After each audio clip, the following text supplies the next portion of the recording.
வணக்கம். ஆம்புலன்ஸ் வாகனம் அதன் ஓட்டுநர் மீது தாக்குதல் நடத்தினால் 3 ஆண்டுகள் முதல் 10 ஆண்டுகள் வரை சிறை தண்டனை விதிக்கப்படும் என மக்கள் நல்வாழ்வுத்துறை சார்பில் எச்சரிக்கை விடுக்கப்பட்டிருக்கிறது. நேற்று முன்தினம் பார்த்தோமென்றால் திருச்சி துறையூரில் அஇஅதிமுகவின் பொதுச் செயலாளரும் எதிர்க்கட்சி தலைவருமான எடப்பாடி பழனிசாமி அவர்கள் பிரச்சாரம் மேற்கொள்ளும் பொழுது ஆம்புலன்ஸ் வாகனம் கூட்டத்தில் புகுந்ததாக கூறி அஇஅதிமுகவினர் பார்த்தோமென்றால் ஆம்புலன்ஸ் ஓட்டுநரையும் ஆம்புலன்ஸையும் தாக்குதல் நடத்தினர். இந்த சம்பவம் தற்பொழுது பரபரப்பாக பேசப்பட்டு வருகிறது. அதாவது விபத்தில் சிக்கியவரை மீட்பதற்காகத்தான் ஆம்புலன்ஸ் வாகனம் சென்றதாக கூறப்பட்ட நிலையில் வேண்டுமென்றே தொடர்ந்து ஆம்புலன்ஸ் வாகனங்கள் அஇஅதிமுக கூட்டத்தில் நுழைவதாக அவர்கள் தரப்பில் குற்றச்சாட்டு வைக்கப்படுகிறது. இந்த நிலையில் ஆம்புலன்ஸில் ஏற்படும் சேதாரங்களுக்கான தொகையையும் நீதிமன்றத்தின் மூலம் கட்ட நேரிடும் என மக்கள் நல்வாழ்வுத்துறை எச்சரிக்கை விடுத்திருக்கிறது.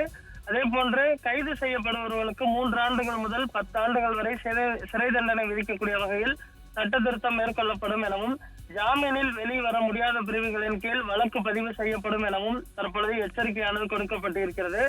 கூட்டமாகவோ தனிநபராகவோ தாக்குதல் நடத்தினால் இந்த தண்டனையானது விதிக்கப்படும் எனவும் ஆம்புலன்ஸை தாக்குபவர்கள் மீது கடுமையான நடவடிக்கை எடுக்கப்படும் எனவும் தற்பொழுது இந்த எச்சரிக்கையானது தற்பொழுது விடுக்கப்பட்டிருக்கிறது. குறிப்பாக மக்கள் நல்வாழ்வுத்துறை சார்பில் செயல்படுத்த வரக்கூடிய திட்டங்களில் முதன்மையான திட்டம் என்பது 108 ஆம்புலன்ஸ் திட்டம். இதில் பார்த்தோமென்றால் கர்ப்பிணிகள், விபத்தில் சிக்கியவர்கள், முதியவர்களை பார்த்தோமென்றால் மருத்துவமனைகளில் சேர்ப்பதற்காகவும் அவர்களை மீண்டும் மருத்துவமனையில் குணமடைந்து வீடுகளில் சென்று விடுவதற்கும் அதே போன்று உயிரிழந்தவர்களுக்கு உதவுவதற்கும் தற்பொழுது ஆம்புலன்ஸ் சேவை தமிழகத்தில் சிறப்பாக செயல்படுத்தப்பட்டு வரக்கூடிய சூழலில் நேற்று முன்தினம் பார்த்தோமென்றால் திருச்சி துறையூரில் அஇஅதிமுக பொதுச் செயலாளர் எடப்பாடி பழனிசாமி அவர்கள் பிரச்சாரம் மேற்கொண்ட பொழுது ஆம்புலன்ஸ் வாகனத்தை தாக்கியதாக தற்பொழுது பார்த்தோமென்றால் அஇஅதிமுகவினர் மீது கடுமையான ஒரு எதிர்வினைகள் எழுந்திருக்கிறது. இந்த சூழலில் தற்பொழுது மக்கள் நல்வாழ்வுத்துறை இந்த பிரச்சனையை கையில் எடுத்திருக்கிறது.